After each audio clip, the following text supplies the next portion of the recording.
The Atari Lynx was arguably the most powerful gaming handheld of the 1990s. But when it comes to retro game collecting, does its library hold its own when compared to its competitors from Sega and Nintendo?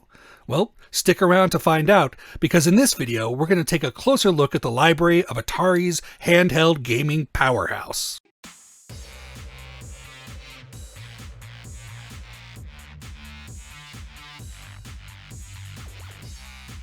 What's up, Internet?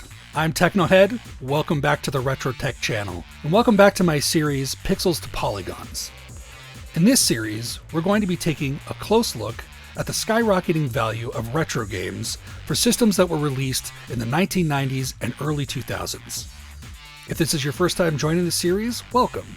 We've already had a few episodes on classic systems like the Nintendo Entertainment System, the Sega Genesis, and the Game Boy. I want to save time today, so I'm not going to go back over the criteria for how we determine the prices, but I did go over that in exhaustive detail in my last few videos, so if you're curious about it, you can click on one of those and watch to see how we determine that pricing. We're going to be taking a close look at Atari's handheld gaming system, the Atari Lynx. For anyone who hasn't had the chance to play a Lynx, it's a fantastic system. At the time of its release, the Atari Lynx was a 16-bit handheld in a time when its competitors were still using 8-bit processors. This means that the graphics and sounds on Atari Lynx games was far superior to the graphics and sound on its competitors. And many of the arcade ports that we are going to see today are very accurate representation, especially when you consider that you're playing them on a handheld. But let's not waste any more time. Let's get into it. Let's count down the top 25 most valuable Atari Lynx games.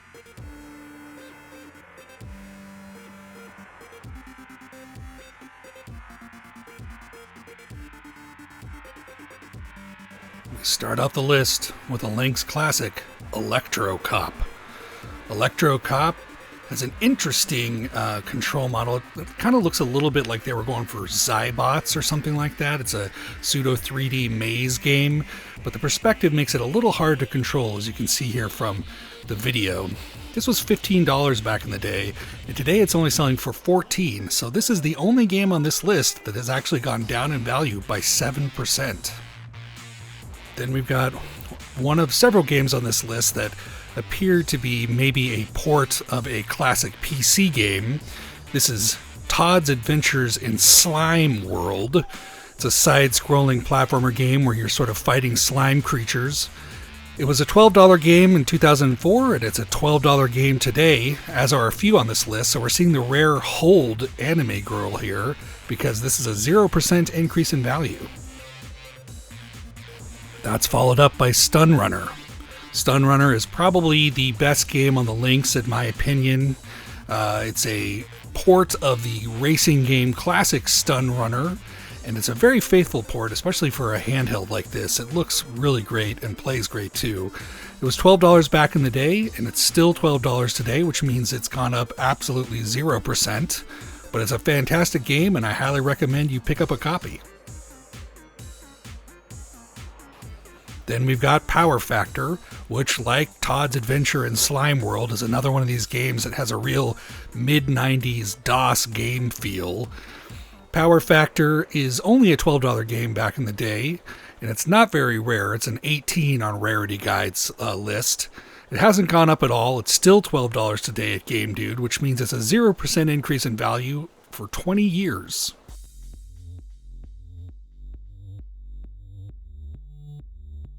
Then we see our first sports title on the list, with World Class Soccer coming in at number 21.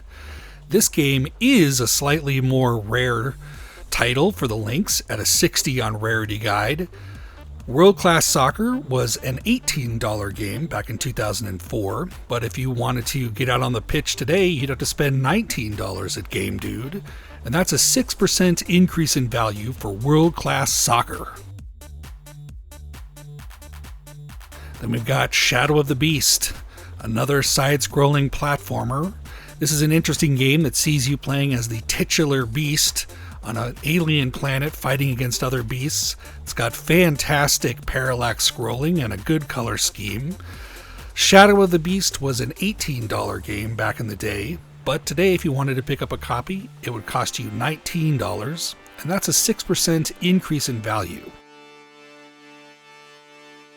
Next up, we have Hockey, just Hockey.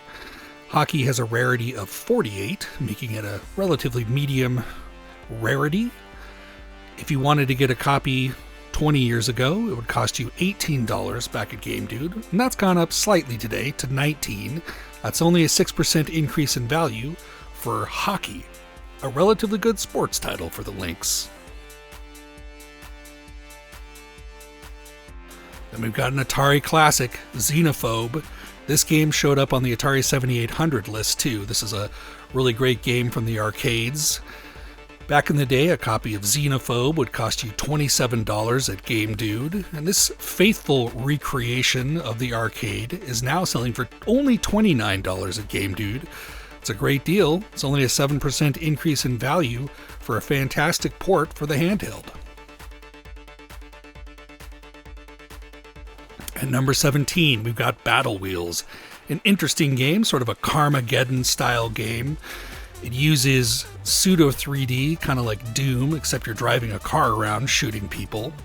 Battle Wheels is a relatively rare game at a 61 on RarityGuide.com. It was 23 back in the day, and today it's 26, so it's gone up a little bit, 13% increase over the last 20 years for Battle Wheels. Then we've got another Atari arcade classic. This is a port of the arcade game Rampart. Rampart is not especially rare on the Lynx. It's a 27 on the Rarity Guide. Back in the day, this was a $12 game, and today if you wanted to pick up a copy of Rampart, you'd have to pay $14. That's a slight increase of 14% for this excellent port of Rampart. This is the only game on the list that is using the Lynx's vertical mode, as you can see here in the video. There were other games on the Lynx that use this, but this is the only one we'll see today. This is NFL Football. It has a rarity of 38, and it was only $12 back in the day, but it's gone up 25% to $15 in 2024.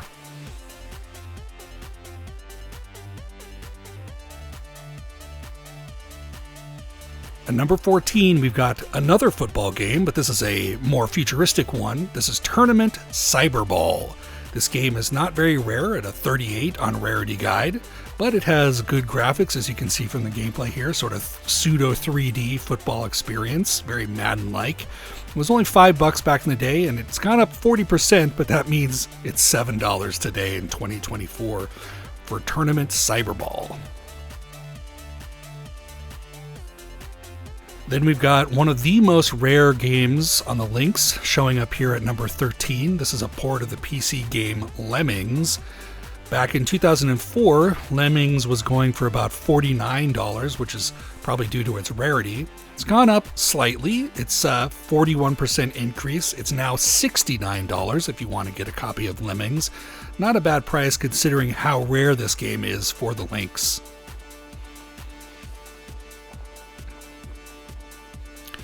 Then we've got what some people believe could be the world's first platformer.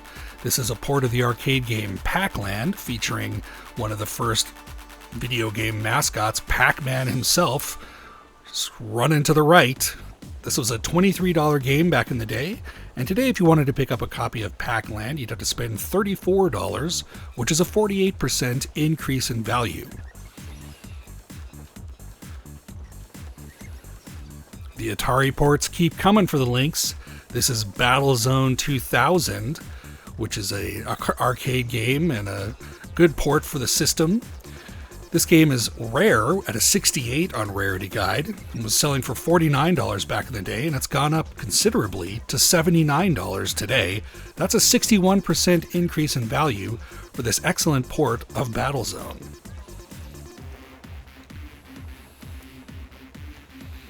Yet another port coming in, one of the many times Asteroids has shown up on an Atari system. This is Super Asteroids and Missile Command, a dual pack. You can see the Missile Command gameplay here in the video. This game is especially rare. It's an 82 on Rarity Guide, which is why it cost $40 back in the day. And today it costs $69, which makes it a 73% increase in value over time. At number 9, we've got Steel Talons. Steel Talons is a helicopter action game. It has a rarity of 10, making it not very rare. But since it was only $5 back in the day, the fact that it's $9 now means that it's almost doubled in price, bringing it pretty high on the list with an 80% increase in value for Steel Talons, a game that reminds me a lot of LHX Attack Helicopter. Then we've got Robo-Squash, a sort of pseudo 3D version of Breakout.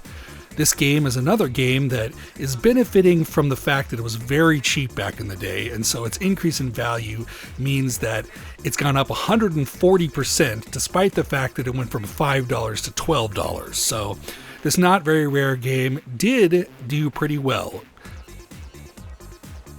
If you bought 10 copies, you'd be doubling your money. Then we've got another arcade port here. This is Pit Fighter, which, as far as home conversions of Pit Fighter goes, this is a pretty decent version. I was actually able to control and play it, which is more than I could say for the Game Boy version or the NES version. This game was only $5 back in the day, and it's $12 today, meaning that it has an increase in value of 140% for this game that has a 35 rarity on rarityguide.com.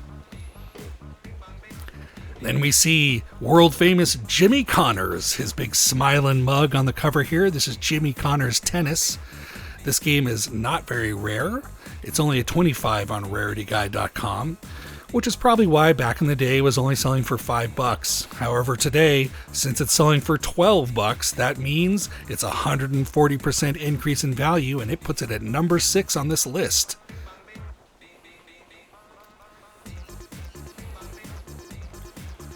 Then we got a really fun game at number 5 with Chips Challenge. Chips Challenge is a puzzle game where you are a nerd who's trying to win the love of a girl from his computer class by solving puzzles. This game was $5 back in 2004, and it's only $12 today, and that's a great deal. This is a fantastic game if you have an Atari Lynx.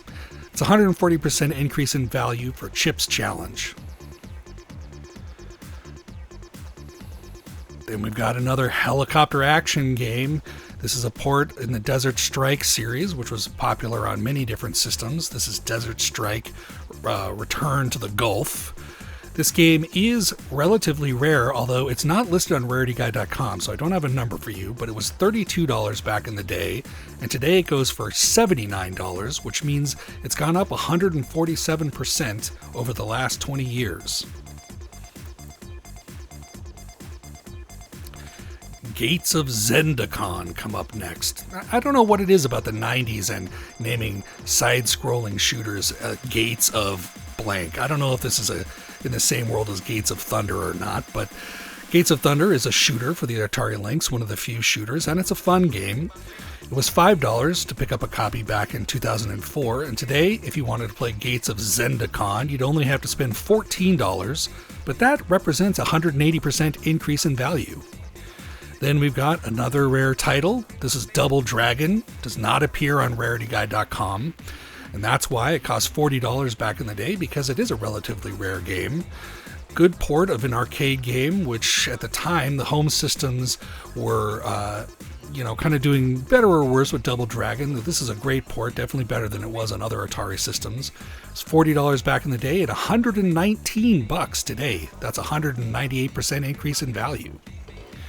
And here we are at the last game. You're going to hold this one against me. I don't know. Super Skweek, which is not a rare game at all, comes in at number 1. It has a rarity of 21. But the reason that it went up on this list at number 1 is that we look at the percentage change over time. And back in the day, this was a $3 game. And that means that the fact that it's $9 today gives it a 200% increase in value. And that puts it at number 1. So congratulations, Super Skweek. I don't know, that's kind of a technical, but you pulled it off and we're all proud of you. And there it was, the top 25 most valuable Atari Lynx games. I know that number 1 selection was a little unusual, considering that its price is very low, But since we're looking at the overall percentage in increase, it had the largest jump over the last 20 years, and for that reason, it's at the top of the list. So what did you think about this list? Was there anything on it that surprised you? Or alternatively, was there anything you would have expected to see on this list but you didn't? Leave a comment below and let me know. I'd love to hear your thoughts. In our next video, we're going to be taking a closer look at the classic system, the TurboGrafx-16. You're not going to want to miss that, so make sure that you're subscribed and hit the bell icon so you can be notified when the next video in this series comes out. And as long as you're clicking around, you might as well hit the like button too. It really helps out the channel, and I totally appreciate it. Thanks so much for stopping by my channel and checking out this video. I had a great time playing all these classic Lynx games. It's a system I really love. We'll see you next time for the TurboGrafx-16. Until then, I'm Technohead, signing off. We have guidance internal. 10, 9, 8, ignition sequence start. 6, 5, 4, 3, 2, 1, 0. All engines running, commit, liftoff. We have liftoff, 11:22 a.m. Eastern Standard Time. Keep time as reports to your program.